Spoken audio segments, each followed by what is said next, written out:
You're looking to buy a second-hand motorcycle and you don't know exactly what to look out for when going to see one. Today I have 5 tips for you on how to protect yourself from getting scammed whilst buying a second-hand motorcycle.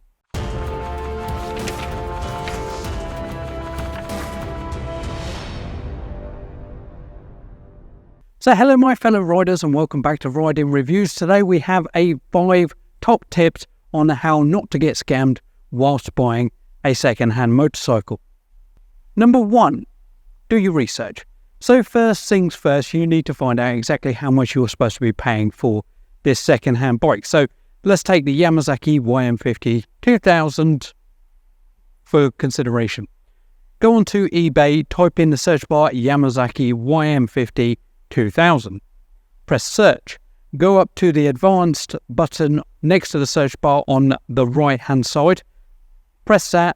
Scroll down to where it says sold items. Click the toggle switch and then you can see what these bikes sold for previously. And it's a very good indicator to find out exactly what the bike is worth. Also, you need to make sure that you check how much your insurance is going to be, how much your tax is going to be, how much it is to ride it, how you're going to get it home. All these things you need to take into consideration before buying. So do this first step and this will help you into your second-hand buying experience.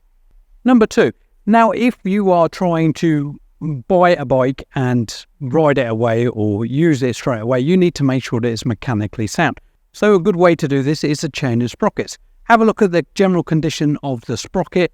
Make sure that it isn't pointy on the sprocket. Obviously, it's supposed to have a certain point, but make sure there's no curve in each of the points.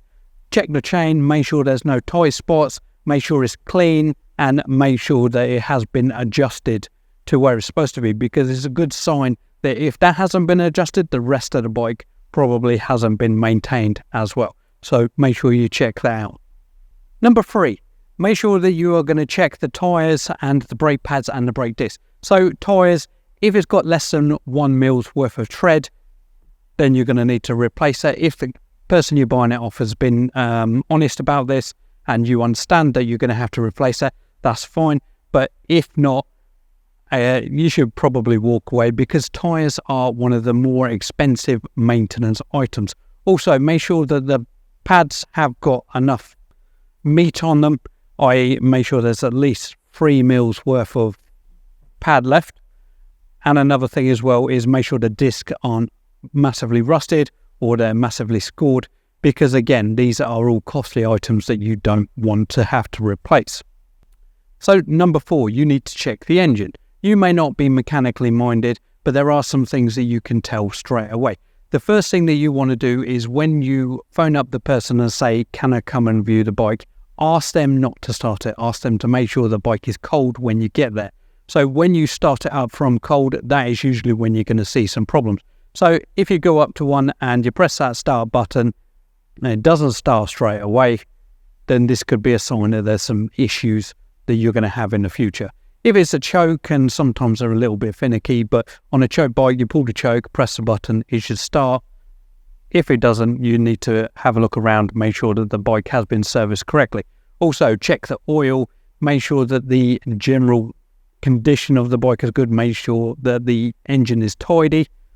When it is running, make sure that you listen out for some of those knocks and bangs, and because especially when it's cold, you may hear those. When it warms up and everything loosens up and expands slightly, the sound may go away. So you need to make sure that you have a cold bike to start.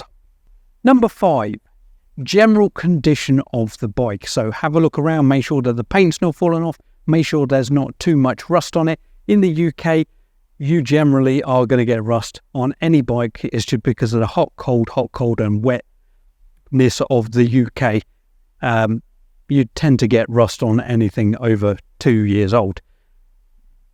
But also you need to go around and make sure that there's nothing missing, make sure the headlights work, indicators work, horns work, start button works, make sure that it hasn't been crashed. Check your fork seals, make sure that the forks aren't massively pitted.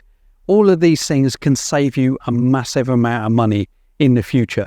if you check them now and you feel in your gut that the bike isn't right, something's not quite right with it, the service history isn't there, the maintenance of it isn't there, or the actual general look of the bike isn't what you expected, walk away. Bonus feature. When buying a second-hand bike, you need to check paperwork. You need to go onto the DVLA website and check previous MOTs, and this will tell you how many miles it's done in between each MOT. Also, it will tell you what the previous fails were on. Another thing as well, generally you need to have a conversation, ask as many questions as you can to the person you're buying it off. If you get that gut feeling that maybe they're not being 100% honest, maybe you should just walk away. Don't have this feeling that you've wasted their time and you can't walk away. You can always walk away. And the final thing is always say, is there room for a bit of discount? What's the worst that's going to happen? They're going to say no. You could get yourself £100 off of whatever bike it is you're buying, and it will save you that for maintenance down the road. So yeah, hopefully these 5 tips have helped you out, and hopefully you're a little bit more informed on what you need to look out for when buying a second-hand motorcycle. Remember, it is very important that I get as many subscribers as possible, and this will help me grow in the future. So if you liked my content, please hit that subscribe button, hit that thumbs up to stay updated to all of my latest content. But as always, ride safe.